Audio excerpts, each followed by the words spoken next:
Bem-vindos a mais um Desse Pretend Show. No episódio de hoje a gente vai falar sobre o final da escala 6x1. Eu dei uma lida na PEC, bem rasa assim também, mesmo, principalmente no artigo em que ela faz a alteração. Dei uma olhada nas datas, na época que ela foi proposta, né, e da data que ela foi sancionada, né, que venceu lá na Câmara ontem, que foi aprovada.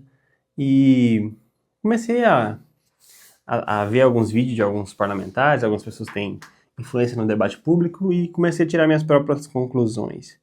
E óbvio que eu odeio os trabalhadores. Eu não quero que eles descansem nunca mais, trabalhem 24 horas por dia. Essa é a minha opinião. Obrigado. Como trabalhador, é óbvio que eu gostaria que as pessoas trabalhassem menos e ganhassem mais, não o mesmo tanto, que é o que a PEC proporciona. Para a gente melhorar a nossa produtividade como país, quais são as medidas? Agora, é sério. Quais são as medidas para melhorar a produtividade? É desburocratizar? Não sei. É melhorar as condições de trabalho para que as pessoas trabalhem melhor? Tipo, calor. Quem trabalha no calor rende pouco. Você que é trabalhador, você trabalha num ambiente estressante em relação à temperatura? Um ambiente onde seu chefe é ignorante, não sabe tratar, não sabe te pedir as coisas, é estressante nesse nível. Esse fator denuncia a falta de educação, a falta de tratamento, né? Falta de inteligência emocional, que é um reflexo. A gente vai apontar várias coisas que vão melhorar a produtividade e a sanidade mental do trabalhador. Que não seria diretamente reduzir a escala, mas que resultaria numa maior produtividade para reduzir a escala futuramente. Entende? Talvez a resposta é muito ruim, né? Seria sacrificar uma geração para reduzir a próxima geração. Uma coisa que o Brasil não tem é essa visão de geração. Você está disposto a sacrificar a sua geração para que a próxima geração tenha uma vida melhor? A resposta, julgando, né, a resposta das pessoas é não. As pessoas não estão dispostas a sacrificar. E essa falta de sacrifício faz com que a próxima geração tenha uma vida pior, porque a nossa tendência é querer consumir todos os recursos agora. Consumir todos os recursos. Foda-se, meus filhos. Entendeu? E essa noção vem da direita, de deixar um mundo melhor para que meu filho possa viver melhor. E a esquerda, a visão de mundo de esquerda, que se mistura com falsas narrativas de esquerda, e a direita também. É sempre difícil, né? Posicionar alguém como direita e esquerda. É sempre, eu sou o cara certo, você não. Se a sua visão tá errada, a minha tá certa. Mas eu tento ponderar. Não existe uma esquerda absoluta nem uma direita absoluta. Eu posso me identificar como direita porque gosto de Deus, mas eu não gosto de Deus. Tipo assim, eu não sou cristão. Então, o fato de Jesus não define a direita. E o fato trans não define a esquerda. É progressismo e conservadorismo. A gente resume essas bolhas. E a escala 6x1 entra num ponto desse, que é populismo da esquerda. Qual que é o populismo da direita? Jesus. Entendeu? O fato de você querer fazer alguma coisa com seu órgão sexual não define o seu espectro político. É difícil falar sério, né, sobre isso. É engraçado, porque o povo não consegue distinguir, porque eles não estudam, não conseguem, porque é complexo. E falar de escala 6x1 é muito mais complexo, porque envolve vários fatores da economia. E se eu fosse prefeito, presidente, eu ia atacar várias frentes antes de atacar a carga horária. Um ponto. Quando eu estava trabalhando, fazia álbum, né? Trabalhava numa encadernadora. Eu sempre reclamei da falta de produtividade. Sempre. Todo santo dia. É uma lesma o processo quando tem pessoas que não estão qualificadas para tomar decisões. Partindo do mais alto cargo, que é o dono, e derramando sobre o gerente. É muito problemático isso que eu vou falar, porque as pessoas não fazem ideia do que elas estão fazendo. E elas não estão preocupadas em aumentar a produtividade. Elas estão preocupadas em mandar produzir mais. E não, de fato, tomar decisões eficazes que afetam a produtividade de maneira positiva. Elas estão preocupadas com o desperdício, em não criar tecnologias que previnem o desperdício. Não. É só a fala. Não vai desperdiçar. Não pode desperdiçar. Tô tendo prejuízo. Para com isso. É sempre burro, é sempre idiota, sabe? As ordens, porque não tem um estudo, não tem um tempo, não tem dedicação, não tem pesquisa, não tem desenvolvimento de tecnologias adaptáveis. Então, tô dando um exemplo, porque eu fiz, por exemplo, vou dar um exemplo de uma situação que aconteceu. Eu tava cortando adesivos, eu inventei uma maneira de cortar a mesma quantidade de adesivo na metade do tempo, que é dobrando a folha. Tinha uma folha, eu cortava de 1 em 1.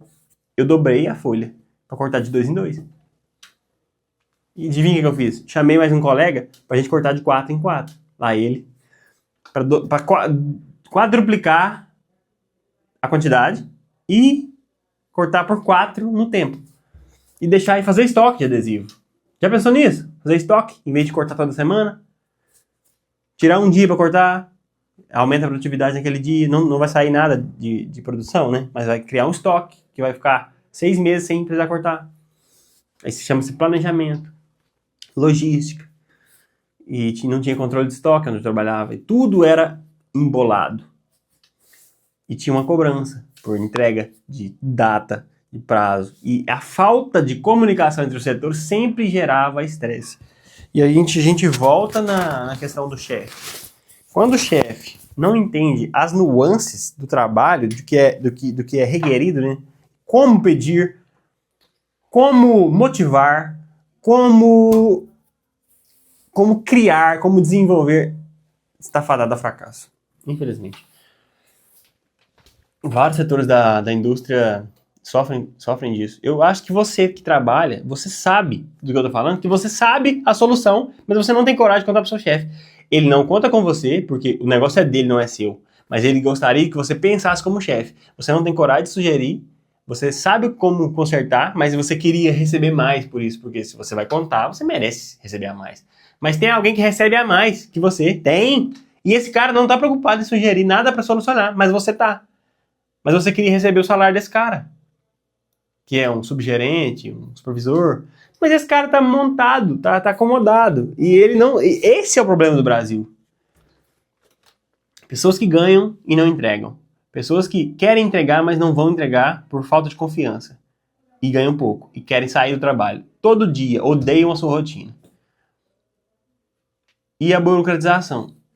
Alguns desses aspectos que eu citei, só se resolver isso, a economia já aumenta. Só que ninguém quer resolver isso. Isso chama-se microeconomia. São as relações pequenas dentro de cada setor. Se resolver, vai melhorar. É difícil, né, convencer você que eu tô certo. Eu vivi, você viveu, você sabe disso. Que se parar de picuinha dentro da empresa, parar de rezar no horário a rezada remunerada, né, que a gente fala, cagada remunerada, se resolver essas pequenas coisas, motiva os trabalhadores a ganharem mais. É óbvio, se fosse ter uma promessa que eles iriam ganhar mais se fosse mais produtivo. Você cria uma inimizade dentro do setor de produção. Então, todo mundo é inimigo de todo mundo se você não resolve essas coisas. E depois os outros setores que são mais urgentes ainda, que é a economia, macroeconomia, que é imposto, juros, logística de transporte. O modal de transporte no Brasil é rodoviário, que é o menos eficaz de todos. O avião é mais eficaz, o navio é mais eficaz e o trem é mais eficaz. O rodoviário é o pior, e a gente aposta todas as fichas no rodoviário. Não tem previsão de mudança. É preocupante. Isso encarece a cadeia produtiva. Porque é que fica caro levar. Fica caro transportar qualquer coisa. Uma caneta, que ela é transportada com a gasolina e diesel pela estrada ruim, que quebra o pneu, ela encarece só por estar dentro de uma malha rodoviária defeituosa, uma via mal feita. Por quê? O processo dela chegar daqui até aqui é caro. Só por isso. Vamos lá, passar para outro setor. Logística, eu não sei muito. Mas, na maioria dos trabalhos onde eu trabalhei algumas semanas atrás e alguns anos atrás, a logística era sempre ruim. A logística de comprar estoque, a logística de manejo, a logística de... Por exemplo, esse estoque dura 6 meses. Antes de acabar, tem que comprar outro. Entende? Tipo assim, com 5 meses tem que estar comprado. E sempre esperava acabar. Aí ficava parado, literalmente parado, esperando o produto chegar pra gente começar a próxima demanda. É impressionante. Essa logística... A maioria dos lugares que eu trabalhei, inclusive aqui em casa, é assim. A logística é simplesmente ineficiente e burra. Não tem padronização dessa logística. Tô falando só alguns aspectos assim, por alto. Dá pra ver como é que é preocupante. E com a redução da escala, eu não acho que seria imediatamente a solução. É uma das. A redução da escala, onde você vê, a redução da escala é o resultado de uma macro-microeconomia saudável.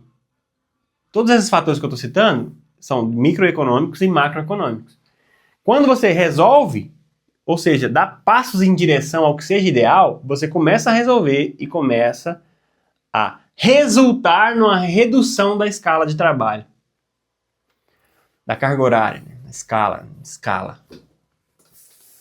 Inclusive, você dá a possibilidade de quem quer ficar rico. Criação de classe média.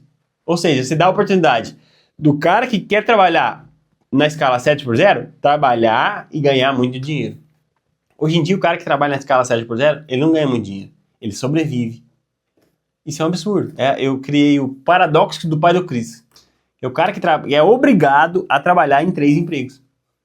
Por quê? Porque se ele não trabalhar, ele não pode ir no cinema. Ele não pode comprar, viajar. Ele é obrigado a trabalhar.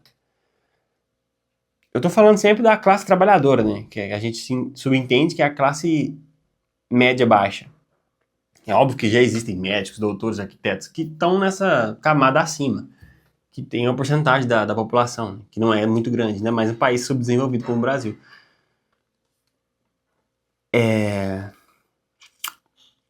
Eu tenho o privilégio, né, de ter habilidades.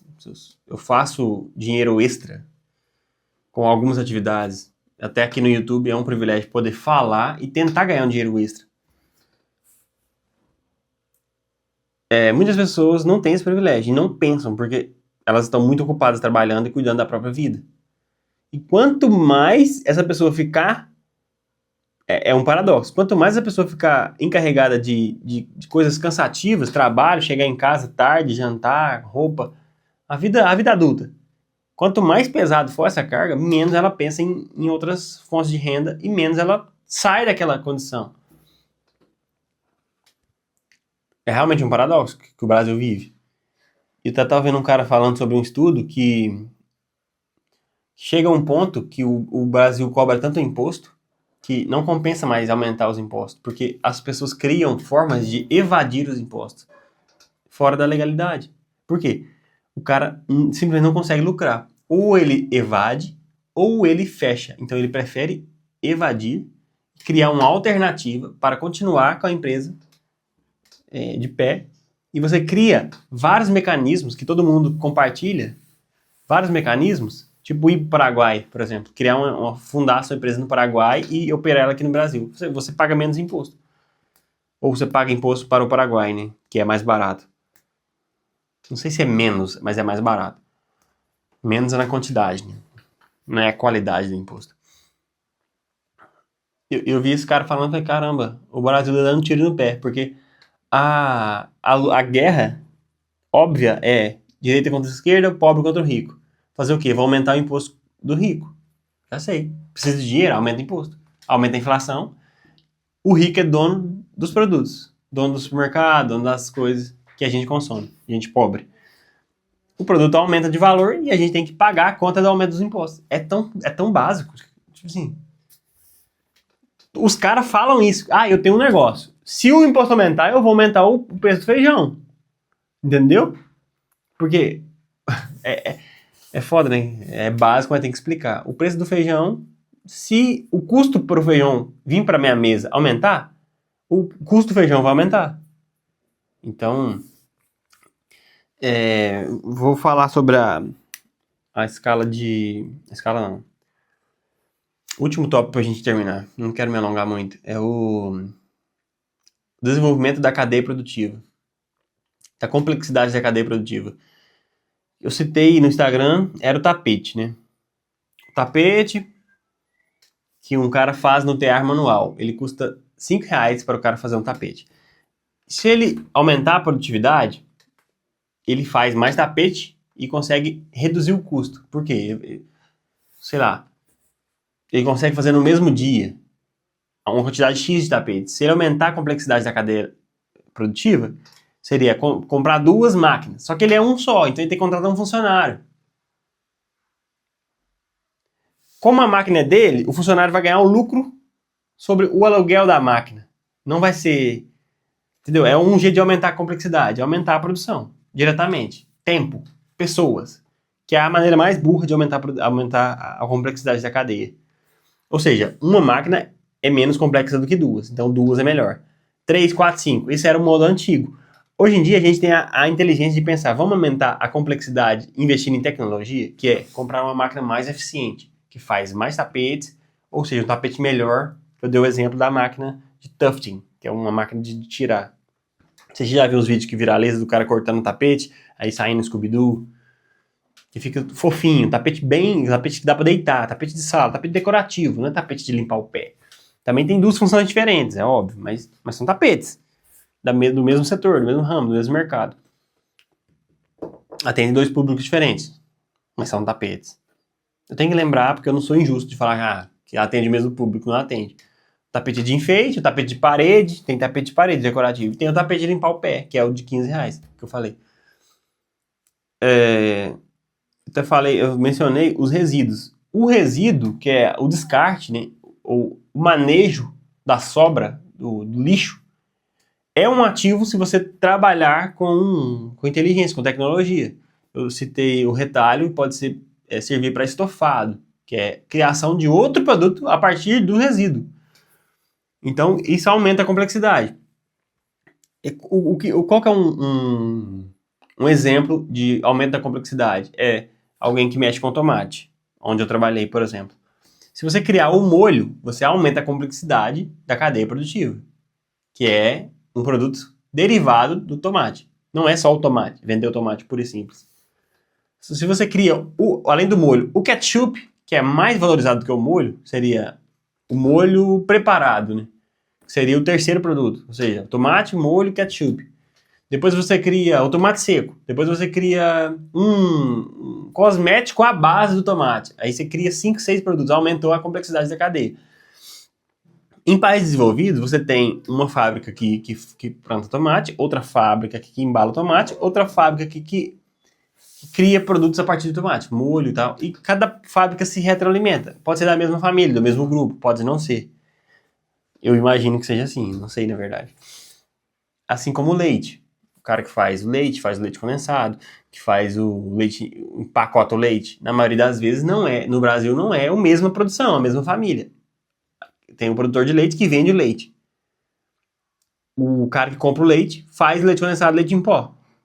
E automaticamente a gente pensa, né? Quem vende leite em pó ganha mais do que o produtor de leite. Porque o produtor de leite está na fazendinha ali, produz pouco.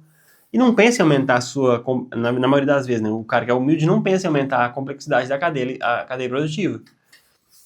Esse é um assunto muito complexo, porque envolve criação de cursos que não existem no Brasil. Desenvolvimento de ferramentas que não existem no Brasil. Por isso que o Brasil está muito atrás. Tem países que já estão nessa corrida de desenvolver. Eu vi um cara desenvolvendo um balde que tem um bico para você não espirrar a tinta. Não só a tinta, a água, o leite. É um balde multifuncional. Ele tem 8 características diferentes de um balde convencional. E esse bico, que é assim, ó, ele impede que um balde prende no outro. Sabe quando você põe o balde assim, prende?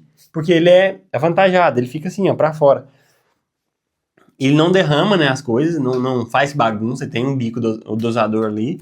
Tem medida, pra você saber se é 5 litros, se é 4 litros. As medidas por dentro e por fora, pra você seguir. Tem uma pá. É engraçado, é um balde reto assim, ó, que tem uma pá lá de trás. Que ele tem... Pra você catar o lixo. Você pega o balde. Vamos supor que as pessoas erram o lixo, que é muito comum no Brasil, né? Jogar o lixo fora do lixo. É outro problema de educação. Você pega o balde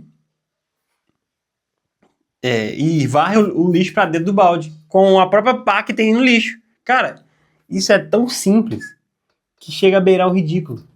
Um balde com a pá e um bico pra você colocar o lixo e derramar o lixo, sendo ele líquido ou seco, sabe? E o balde tem um negócio de pegar embaixo, e muitos baldes já tem, que é aquele negócio da mão, pra poder dar firmeza no manejo do balde. E mais algumas características. Esse tipo de balde tava numa feira, que é novo, ninguém nunca pensou num balde assim. Eu já pensei. Por que eu não desenvolvi um balde? Porque não. Cara, eu fico assim. Ah, é melhor nem tentar, né? Porque eu nem sei aonde começar. Tem várias ideias de vários bugigangas no Brasil que seria uma ótima ideia para o mundo inteiro. Soluções. A gente fica preso nisso. É falta de acreditar, é falta de autoestima como país, né? Sei lá, com a ideia dessa, a patente não seja roubada. É loucura você pensar que o país não está preparado para dar voz aos seus inventores, sabe? É foda. Enquanto outros países têm feiras disso, tem incentivo fiscal, tem segurança jurídica para trabalhar. É até ruim falar que eu não sei exatamente o que é essa falta de autoestima de um país em criar coisas novas, tecnologias. Porque não é incentivado. A maioria das pessoas que trabalham com tecnologias, eu vi, né, que eles estão migrando para o mercado financeiro, para trabalhar com finanças. Perdendo um cérebro. Quando você tira um cérebro da ciência e leva para finanças só porque o cara é inteligente, é óbvio que um cara inteligente ele vai se dar bem em qualquer lugar, mas você perde uma possível cura, um possível desenvolvimento de uma tecnologia, entendeu? É triste. Eu não queria ficar desanimado, eu queria fazer isso aqui sorrindo, fazendo piada e tal, mas eu não consigo, vou fazer o quê? Não consigo. Então, o vídeo de hoje era um pouquinho sobre isso, sobre o fim da escala 6x1, que não é tão simples assim, né? O fim da escala não vai salvar o Brasil, vai melhorar a vida do trabalhador. Também não sei. Por quê? Por causa de tudo que eu falei. O fim da escala é um resultado de um país saudável em todos os aspectos que diz respeito ao trabalho, entende?